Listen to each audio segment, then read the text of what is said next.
नमस्कार, आप देख रहे हैं अपना बिहार। मैं हूं आपके साथ विभा उपाध्याय। बुलेटिन की शुरुआत इस वक्त बड़ी खबर के साथ। खबर गया से आ रही है, जहां डिफ्यूज करने के दौरान बम फटा है। बम फटने से 2 पुलिसकर्मी घायल बताए जा रहे हैं। नदी के किनारे से बम की बरामदगी की गई थी, जिसे डिफ्यूज किया जा रहा था और इसी दौरान ये बम फटा है।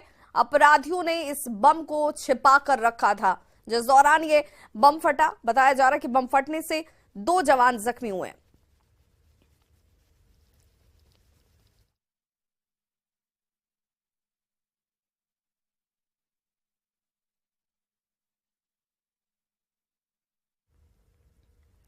तो ये बड़ी खबर इस वक्त गया से आ रही है। बम डिफ्यूज करने के दौरान बम फट गया है। कोतवाली के पंचायती अखाड़ा के पास ये हादसा हुआ है, जहां पर अपराधियों की तरफ से इस बम को छिपाकर रखा गया था और बम को डिफ्यूज कर जा रहा था, जिस दौरान ये बम अचानक से फट गया और इस वजह से 2 पुलिसकर्मी जख्मी बताए जा रहे हैं, जिनका इलाज इस वक्त जारी है। बम फटने से कोतवाली पुलिस के 2 जवान घायल बताए जा रहे हैं। तो नदी के पास जमीन में बम रखने की सूचना के बाद टीम यहां पर पहुंची थी और बम की बरामदगी कर ली गई। गिरफ्तार अपराधियों के बताने पर बम को बरामद किया गया वहां से, और जैसे ही इसे डिफ्यूज किया जा रहा था उसी दौरान ये बम फटा है, जिसमें 2 पुलिस के जवान जो है वो जख्मी हुए हैं।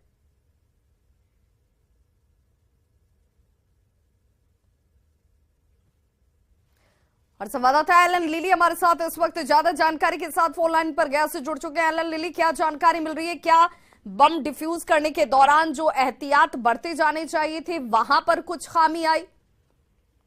जी, निश्चित तौर पर आपको बता दें कि दिसंबर माह में एक अपराधी गिरफ्तारी हुई थी। उसकी निशानदेही पर उस घर से कुल 6 बम बरामद किए गए थे और आज जो है वो कोर्ट के आदेश के बाद उसे बम डिफ्यूज करना था और इसके लिए बीएमपी के जो बम दस्ता की टीम को बुलाया गया था। और जैसे ही कोतवाली थाना के पंचायती अखाड़े के पास फाल्गुन नदी है, वहाँ डिफ्यूज किया जाना था और डिफ्यूज करने के दौरान ये जो है वो बम जो है वो फट गया और फटने के दौरान जो है बीएमपी के जो बम दस्ता की टीम है वो 2 लोग जो है वो बुरी तरह से घायल हो गए। एक का जो है वो हाथ जो है पूरी तरह से जख्मी हो गया है। साथ ही वहाँ पर मौजूद जो अन्य जो पुलिसकर्मी थे उनसे भी हल्की फुल्की बम से जो छींटे हो लगी है। वो अस्पताल जो घायल जो है बीएमपी जवान है वो उन्हें शायद अब यहाँ से मगध मेडिकल अस्पताल में भर्ती कराएगा और यहाँ से उन्हें शायद वो पटना रेफर किए जाने की आशंका। एलन लिली, दोनों घायल पुलिसकर्मियों की स्थिति कैसी बताई जा रही है?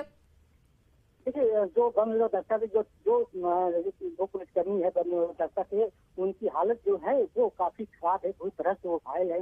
उनके हाथ में, चेहरे में काफी नुकसान पहुंचा है और इसे जो है अब बताया जा रहा है कि इसे पटना रेफर किया जाना चाहिए। आपको बता दें कि इसमें थोड़ी सी लापरवाही की घटना भी हुई है। बम डिफ्यूज करने के दौरान जो है जो छात्राओं को किट पहना जाता है वो ये दोनों किट नहीं पहने हुए थे और यही वजह है कि इतनी बड़ी घटना हो रही है। चलिए, बहुत बहुत शुक्रिया एलन लिली इस तमाम जानकारी के लिए। तो गया से बड़ी खबर, जहां पर बम को डिफ्यूज किया जा रहा था। बताया जा रहा है कि 6 की संख्या में बम की बरामदगी की गई थी और कोर्ट के आदेश के बाद आज इन्हें डिफ्यूज किया जा रहा था, जिस दौरान यह विस्फोट हुआ है। अगली खबर रोहतास के विक्रमगंज से, जहां पर दबंगों ने जमीन पर कब्जा जमाने को लेकर एक शख्स और उसकी पत्नी की जमकर पिटाई कर दी। मामला संझौली थाना क्षेत्र के गरुड़ा का है और इस घटना का लाइव वीडियो भी सामने आ चुका है। ये तस्वीरें इस वक्त आप अपनी टीवी स्क्रीन पर भी देख रहे हैं।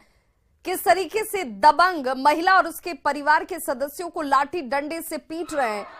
इस हमले में माया देवी और संजय सिंह गंभीर रूप से घायल हुए हैं। बताया जा रहा है कि इस घटना को लेकर 10 लोगों के खिलाफ संझौली थाने में शिकायत दर्ज कराई गई है और फिलहाल पुलिस इस मामले की जांच की बात कह रही है।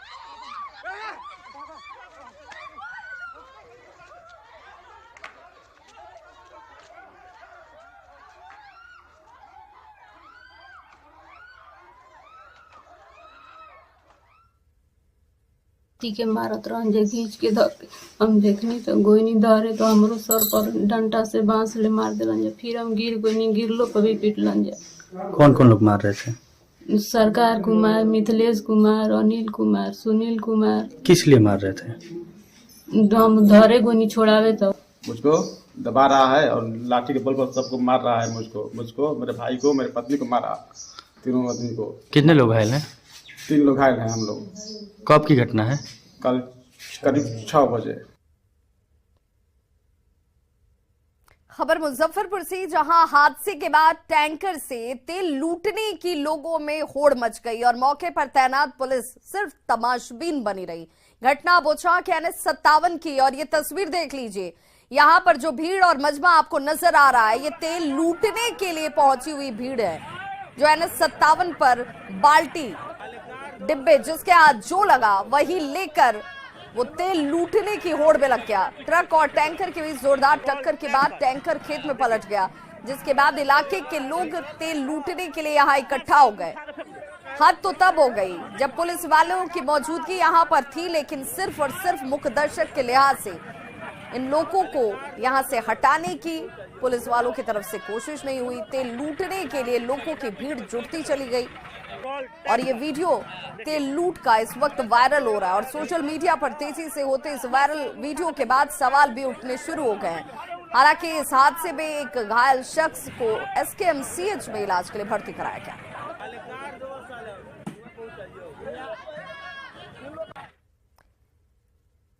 दानापुर के फुलवारी में सड़क के किनारे खड़ी एक कार में अचानक से आग लग गई और देखते ही देखते पूरी की पूरी कार धू धू कर जल गई। कार में आग देखकर कॉलोनी के लोगों ने आग बुझाने का काफी प्रयास किया, लेकिन आग पर काबू नहीं पाया जा सका। बाद में फायर ब्रिगेड की टीम आती है और तब जाकर आग पर काबू पाया गया, लेकिन तब तक ये कार पूरी तरह से जलकर खाक हो चुकी थी। फिलहाल आग किन वजहों से लगी इसका खुलासा नहीं हुआ है।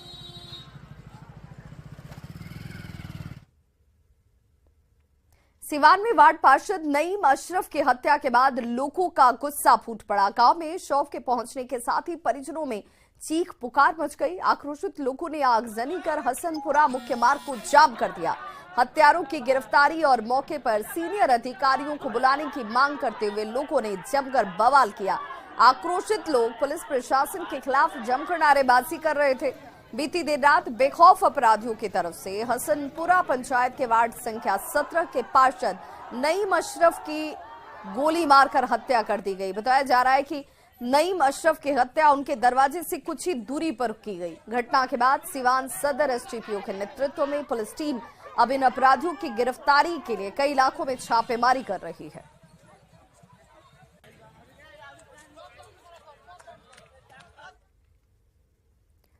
खबर सारण से, जहां पर मॉब लिंचिंग के आरोपी को गिरफ्तार कर लिया गया है। विजय यादव को SIT की टीम ने गिरफ्तार किया है। गरखा इलाके से इस शख्स की गिरफ्तारी संभव हो पाई। मांझी के मुबारकपुर में आपको बताते चलें कि 2 लोगों की पीट कर निर्मम हत्या कर दी गई थी। मॉब लिंचिंग की इस घटना के बाद मुख्य आरोपी विजय यादव फरार था और 2 फरवरी की तारीख, इसी महीने की 2 फरवरी को मुबारकपुर में 2 लोगों की पीट कर हत्या करने के मामले में विजय यादव की तलाश की जा रही थी, जिसकी गिरफ्तारी आज सुनिश्चित की गई है। अन्य आरोपियों को इससे पहले ही गिरफ्तार कर लिया गया था।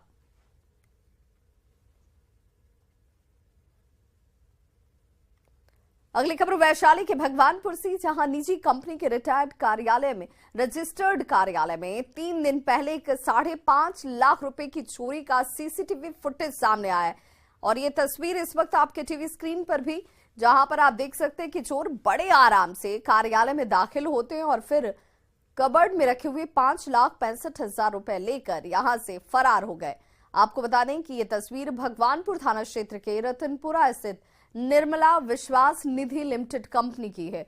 जिस युवक ने लाखों की चोरी की, उसकी पहचान सौरभ कुमार के तौर पर की गई है। कंपनी के निदेशक नीलमणि ने बताया कि 23 फरवरी की देर रात ये घटना हुई, जिसे लेकर थाने में शिकायत दर्ज करा दी गई है। CCTV के आधार पर जांच जारी है। वो बैंक में कल सुबह में लगभग 2 बजे के लगभग में, रात में मतलब 2 बजे सुबह में लगभग हमें गाड़ी के स्कॉर्पियो का आवाज आया, जिसमें बेटी हमारी बोली पापा स्कॉर्पियो आवाज किया है। तो लोग जब बाहर निकले तो कोई नहीं था। फिर बोली बेटी बोली कि पापा आवाज किया है। तो हम आकर के यहीं पे कैमरा को चेक करने लगे। उसी दरमियान फिर से पुनः स्कॉर्पियो चालू होने का आवाज आया। तो इससे खिड़की से देखे तो मालूम हुआ कि चोर जैसा आया हुआ है। हम लोग चोर चिल्लाए और बाहर निकले।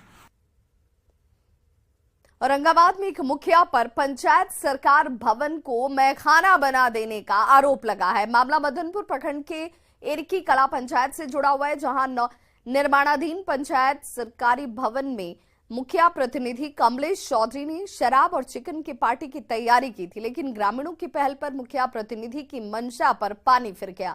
सूचना पाकर एरकी कला पुलिस पहुंची और जब निर्माणाधीन भवन की तलाशी ली गई तो यहां से 3 बोतल शराब और 2 जिंदा मुर्गा बरामद किया गया। हालांकि पुलिस के पहुंचने से पहले ही मुखिया और मुंशी यहां से फरार हो गए थे। फिलहाल पुलिस इस मामले की जांच में जुटी है। हम लोग गांव के जनता लोग यहाँ पे देखने आए तो यहाँ पे देख रहे हैं कि बोतल में दारू है और मुर्गा है, सब कुछ है। यहाँ मुखिया प्रतिनिधि थे, वो भी चले गए, बातचीत भी नहीं किए, वो अपना आवाज अपने घर चले गए। मुंशी भी आया, वो भी चला गया। वहाँ कुछ मजदूर रहा रहते हैं और उन लोग वहाँ मुर्गा जो वगैरह जो कुछ है उन्हीं लोग का है। ये झूठों के फंसाने के साजिश किया जा रहा है। गोपालगंज में उत्तर प्रदेश से सटे चेक पोस्ट पर पुलिस और उत्पाद विभाग की टीम ने सख्ती बढ़ाई तो तस्करों ने गंडक नदी का नया रास्ता चुन लिया। होली में खपाने के मकसद से नदी मार्ग के रास्ते नाव से शराब की तस्करी की जा रही है। उत्पाद विभाग की टीम ने जादवपुर थाना क्षेत्र के पतहरा दियारा इलाके में 2 नावों को जब्त किया है, जिस पर यूपी से 50 कार्टन विदेशी शराब होली में खपाने के लिए लाई जा रही थी। हालांकि तस्कर इस दौरान फरार हो गए। वहीं दूसरी तरफ गंडक नदी के राजवाही गांव में जादवपुर थाने की पुलिस ने एक नाव से 35 कार्टन विदेशी शराब को बरामद किया और यहां भी तस्कर फरार हो गए। आज सुबह में सूचना मिली थी कि गंडक नदी के द्वारा शराब की तस्करी की जा रही है, तो उत्पाद टीम द्वारा छापामारी किया गया है। तो 2 नाव पकड़ा गया है, दोनों में शराब था, तो उसको हम लोग जब्त किए हैं, दोनों नाव को भी और शराब को भी।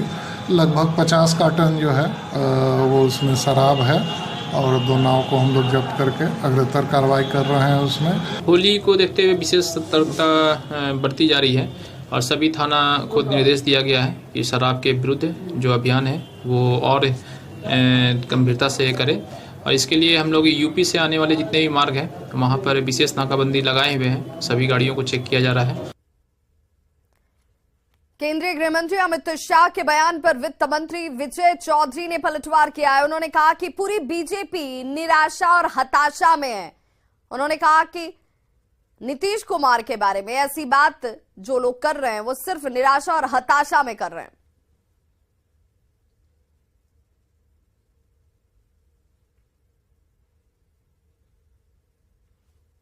कि भाजपा में किसी न किसी रूप में बेचैनी जरूर है, क्योंकि उन्होंने जो बातें कही वाल्मीकि नगर में भी कहा, पटना में भी कहा कि नीतीश कुमार के लिए एनडीए या भाजपा के दरवाजे सदा के लिए बंद हो चुके हैं।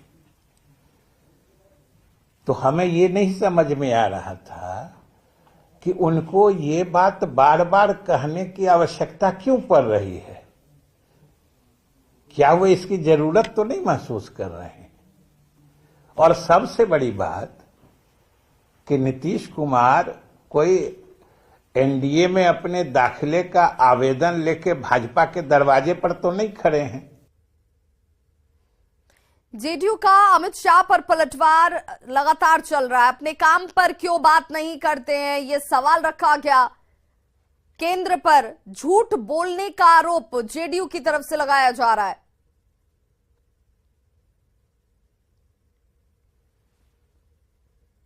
तो अमित शाह को लेकर जेडीयू इस वक्त हम और खाली जुबान पर राजनीति करना है तो क्या करेंगे।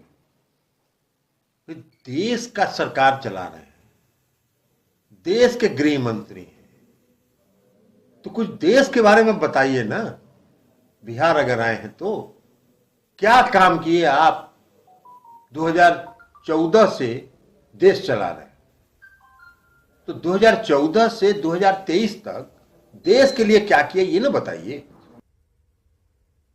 बिहार में केंद्रीय गृह मंत्री अमित शाह की रैली पर जेडीयू ने जोरदार हमला बोला। अमित शाह के बजाओ ताली और उठाओ हाथ के संबोधन पर जेडीयू का बयान सामने आया, जिसमें जेडीयू के पूर्व मंत्री नीरज कुमार ने कहा है कि नेशनल क्राइम ब्यूरो का आंकड़ा देखें, एनडीए की तुलना में महागठबंधन के शासन में अपराध में कमी आई है उन्होंने कहा कि जब तक नीतीश कुमार यहां हैं तब तक बिहार में बीजेपी के लिए ताला बंद है।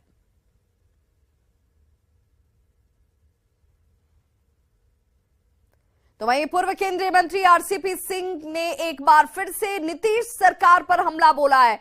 उन्होंने कहा कि बिहार में सरकार नाम की कोई चीज नहीं रह गई है, किसी तरह मजबूरी में खींचतान कर सरकार को चलाया जा रहा है।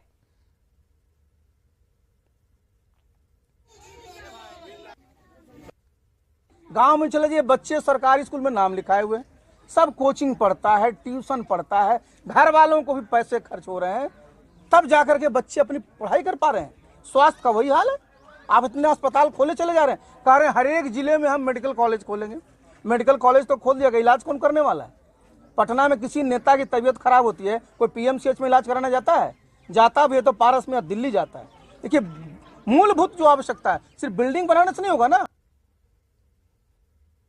जेडीयू नेता और पूर्व राज्यसभा सांसद गुलाम रसूल बलियावी ने सीएम नीतीश को पीएम का चेहरा बताया और तेजस्वी यादव को बिहार का भावी सीएम।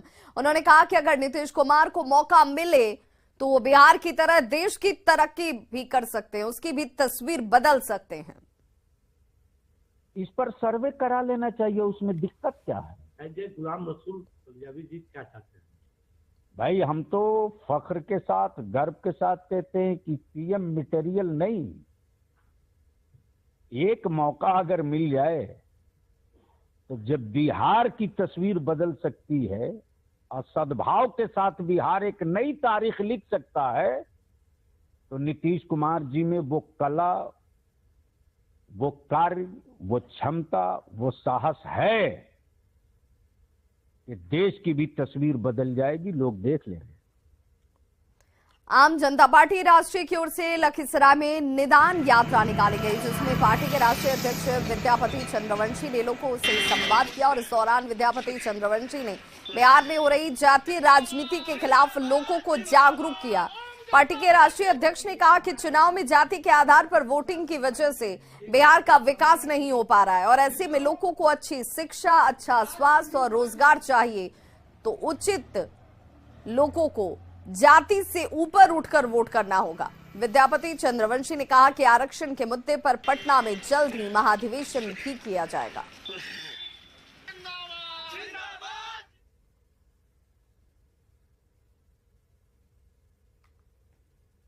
निदान यात्रा हम लोग निकाले हैं कि समाज के लोग ये समझें कि जाति के आधार पर जो मतदान किया जा रहा है, ये बिहार को आज पिछड़े स्तर पर रखने में और विकास में जो आज बिहार सबसे पिछड़े स्थिति पर है, वो इसका मुख्य कारण यही है। और सभी जातियों के आधार पर राजनीति करने के लिए सभी दल, जितने दल हैं उसमें कुछ एक को छोड़ करके सभी दल चाहते हैं कि बिहार में जाति आधारित यहाँ पर राजनीति हो। गोपालगंज के मॉडल सदर अस्पताल में मिशन 60 के तहत कई तरह के बड़े बदलाव किए गए हैं। अस्पताल को चारों तरफ से फूल, पत्ती और पेंटिंग से सजाया गया है। साथ ही ममता और आशा कर्मियों को ड्रेस कोड में ड्यूटी पर आने के लिए निर्देशित किया गया है। आपको बता दें कि हरी और नीली साड़ी में आशा कर्मी नजर आएंगी। वहीं सिविल सर्जन डॉक्टर वीरेंद्र प्रसाद ने कहा कि मिशन 60 के तहत सदर अस्पताल की व्यवस्थाओं में लगातार बदलाव किया जा रहा है।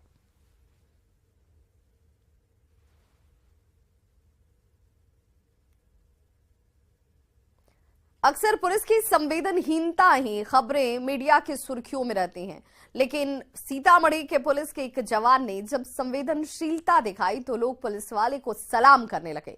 सड़क दुर्घटना में घायल एक शख्स को पुलिस के जवान ने अपने कंधे पर उठाकर अस्पताल में भर्ती कराया। शख्स हादसे के बाद सड़क पर घायल पड़े हुए थे। आसपास लोग इकट्ठा जरूर थे, वीडियो बनाते हुए, सेल्फी लेते हुए, लेकिन किसी ने उनकी मदद करने की कोशिश नहीं की। और इसी दौरान अपनी ड्यूटी खत्म कर पुलिस लाइन लौट रहे बिहार पुलिस के जवान रोशन कुमार झा की नजर इन बुजुर्ग पर पड़ती है, जिन्हें इन्होंने अपनी गोद में उठाकर अस्पताल तक पहुंचाया, जहां डॉक्टरों ने बेहतर इलाज के लिए सीतामढ़ी सदर अस्पताल उन्हें रेफर किया। उस वक्त भी पुलिस का ये जवान रोशन कुमार झा मरीज के साथ रहा। एम्बुलेंस के साथ मरीज को लेकर सीतामढ़ी सदर अस्पताल पहुंचा और गंभीर रूप से घायल बुजुर्ग की इलाज के दौरान वहां पर वो मौजूद रहता है। हालांकि इस बुजुर्ग की अभी तक पहचान नहीं हो पाई है। व्यक्ति आपको कहाँ मिला? ये हमें मधुबन के पास गिरे मिले वहाँ मधुबन के पास। तो कोई जानकारी मिली कि कहाँ का ये? नहीं, इसके अभी कोई जानकारी नहीं हो रही है, लेकिन उनके एक परिजन कॉल किए हैं कि सदर अस्पताल में उनका वेट कर रहे हैं। तो आप कहाँ से आ रहे थे इसको जानकारी? अभी हम पुलिस लाइन से आ रहे थे ड्यूटी करके। अच्छा। तो देखे कि सभी लोग वीडियो बना रहे हैं, भीड़ जमा इकट्ठा हो रखा है, तो लेकिन उनको देखने के लिए कोई नहीं जा रहा था कि हाँ पास में जाए। और उसके बाद तो देखे तो फिर गोद में लिए, लेकिन कोई गाड़ी वाला भी नहीं रोक रहा था। तो इस बुलेटिन में बस इतना ही। चलते चलते देखते हैं इस वक्त के हेडलाइंस।